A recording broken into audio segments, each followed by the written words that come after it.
Every journalist has their own set of beliefs and biases, and for that matter, so does every news organization. Now, one of American journalism's most venerable names is saying that for too long, its own distinct culture made it miss the boat on race. Adam has more.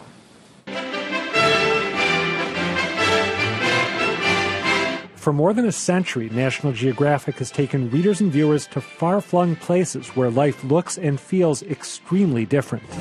For centuries in Kenya, lions and Maasai have been locked in an ancient dance. But now, National Geographic magazine says too often that approach had a dark side. In the current issue, editor Susan Goldberg says National Geographic's coverage was racist for decades, citing a 1916 reference to Australia's Aboriginal inhabitants as lowest in intelligence of all human beings, a 1962 spread on South Africa that suggested apartheid was working pretty well, and lots of photos of attractive female Pacific Islanders. After reviewing back issues, historian John Edwin Mason concluded that for years, National Geographic pushed people to accept existing stereotypes instead of challenging them. So how's the mea culpa going over? My name is Marcia and I'm 11 years old. My name is Mary and I'm 11 years old. According to National Geographic's April cover story, these twins will make us rethink everything we know about race. But critics complain that the big idea they represent, that race is social, not biological, isn't new at all. Then again, for National Geographic's audience, it might be.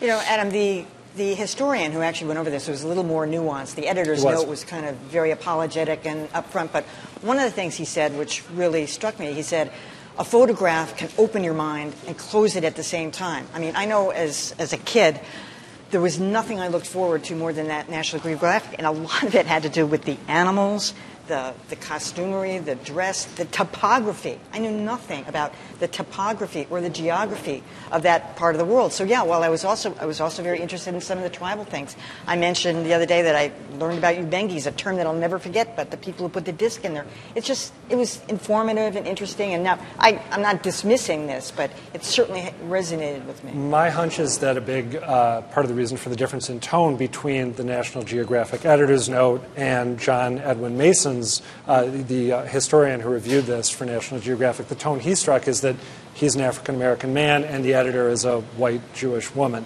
One of the points he made that I thought was really interesting is that it is healthy to have an interest in people and places that are really radically different from your own, and that National Geographic has always catered to that, but that the danger is if you depict those places in a way that suggests that the differences that we see in different sections of humanity are, it has to be that way, it always has been that way, it always will be that way, and there's some sort of hierarchy from highest to lowest, then it becomes problematic. I would urge everyone to find this interview that we're talking about that he did with Slate, because it was very thought-provoking. By the way, I cannot hear that theme, which I remember seeing in specials when I was a kid in the 80s, without getting really excited. It makes me want to sit down and watch an hour-long documentary. I most remember the magazine. Yeah, like you, I grew up reading National Geographic, breaking news. I grew up without television. So when we would get these magazines, it was my chance to essentially watch what was going on around the world in my mind. You know, I would look at the pictures and I would have these dreams about traveling around the world. But I remember even then having questions and even conversations with my mom about, just the way that people from the African continent or from other people of color from around the world, how they were depicted. Oftentimes it was this sort of this naked. Yeah, I would wonder, why could you show naked tribal women when you could not show American women naked in the magazine?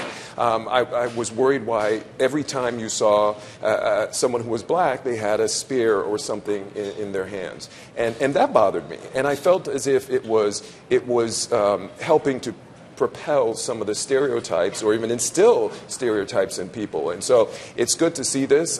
By no means do I think it takes anything away from National Geographic. It's been a great educational tool. Certainly for me it has been. But I think it's good that they've taken this step in coming out like this. Oh, well, I have to say that I had many conversations with my parents, and my mother was somewhat of a Renaissance person. I would say she was the first person to begin to deconstruct the messages, usually the racist messages in media. So she used it as a tool to say, this is some racist stuff going on, because it was not in a spectrum. There's nothing wrong with talking about examples from Africa and the people who were those tribes and who they were at that time. But there was never a spectrum. Never, ever, ever a spectrum. And she pointed that out, and she wanted us to notice where is there a spectrum and where is there not. So contemporaneously with National Geographic was Life magazine, which wasn't perfect, but it was moving in a direction to depict black people in the fullness, the spectrum of their lives. And my mother made a point to say, this is what I'm talking about. My father was not silent on this either, but my mother was a leader on this. So I just think that it's more than important for them to step forward. Now, there is a little problematicness with the way that they presented the cover and their comment about it, which I'm going to, take some time in the future to deconstruct. But for the moment, good to say they've stepped forward to acknowledge, some of their past history.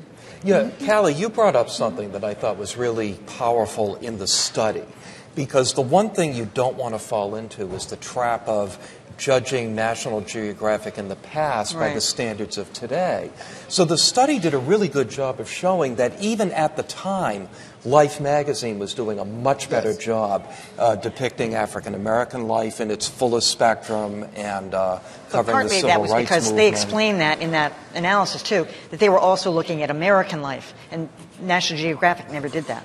No, that's largely true, but actually the study was pointing to occasions when National Geographic did look at American life, and they did it in pretty much the same stereotype manner that they did in their approach to covering people in the world. And it should be noted there were many, many publications that did none of that. That Life magazine did. So it was important that even that they covered America, that we were not at all presented as people that had full lives. So that's important to note as well.